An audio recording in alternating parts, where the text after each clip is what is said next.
আমি বেসিক্যালি আমার ব্যক্তিগত জীবনের সংগ্রামী একটা ছেলে। তো গল্পের নামটা শুনেই আমার কাছে খুব ভালো লেগেছে।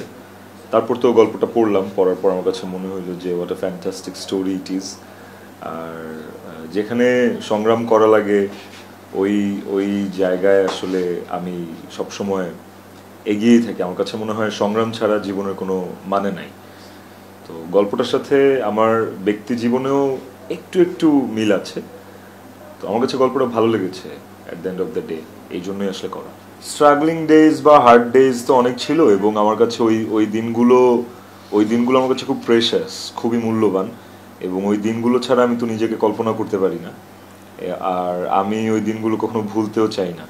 আমি যেখানেই যাই, যতই সাফল্যের শিখরে পৌঁছাই না কেন, ওই দিনগুলো আমার কাছে অনেক স্পেশাল, এবং আমি কখনোই ওই দিনগুলোকে অস্বীকার করি না।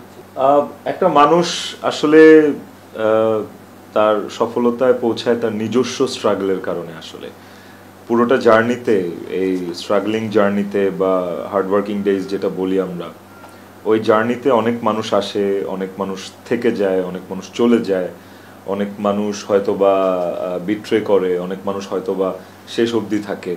তো they are the part of that path, আসলে ওই রাস্তার কিছু অংশ। কিন্তু স্ট্রাগলটা আসলে ব্যক্তি স্ট্রাগল, একদম নিজস্ব স্ট্রাগল। আমার স্ট্রাগলটা আমারই স্ট্রাগল। আমার যদি বলি যে আমার শুভাকাঙ্ক্ষী আমার লাইফে আমি খুব কমই পেয়েছি, ভেরি ফিউ।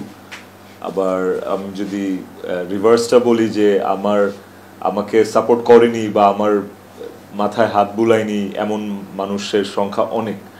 তো আমি যতটুকু এসেছি আল্লাহর রহমতে, অতটুকুর জন্য আমি নিজেকেই সবচেয়ে বেশি ক্রেডিট দিই আসলে। বড় ভাই মুকিত ভাই যেহেতু হাজারো নারীর ক্রাশ, তো মুকিত ভাই থেকে ইন্সপায়ার হয়ে আমিও এনজয় করি। আর হ্যাঁ, আমার ওয়াইফ আমার আমার এই দীর্ঘ স্ট্রাগলিং ডেজ এর মধ্যে অনেক বড় একটা সিগনিফিকেন্ট পার্ট, এবং ওর সাপোর্ট আমাকে অনেক হেল্প করেছে। আমার ফ্যামিলির সাপোর্ট, আমার আম্মার সাপোর্ট, আমার ছোট ভাইয়ের সাপোর্ট, এগুলো অনেক হেল্প করেছে।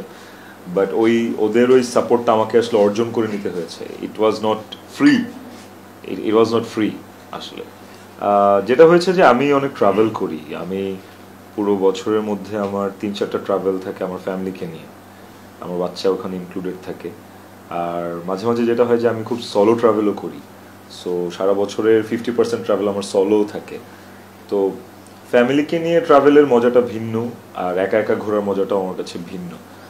কিন্তু থাকে না যে ফ্যামিলিকে নিয়ে কোথাও ঘুরতে গেলে বা ফ্যামিলিকে নিয়ে বাইরে আউটার ওয়ার্ল্ডে সবাই আসলে একটু রিজার্ভ থাকে, কনজারভেটিভ থাকে। আমি আসলে ফ্যামিলিকে নিয়ে যখন বাইরে ঘুরি, আমি খুব খোলামভাবেই ঘুরি। আমার কাছে মনে হয় যে ওই টাইমটা শুধু ফ্যামিলির, এবং ওখানে আসলে আমি যে সেলিব্রিটি বা আমি যে একজন অভিনয় শিল্পী, ওই জিনিসটাকে সাইড রেখেই আমি আসলে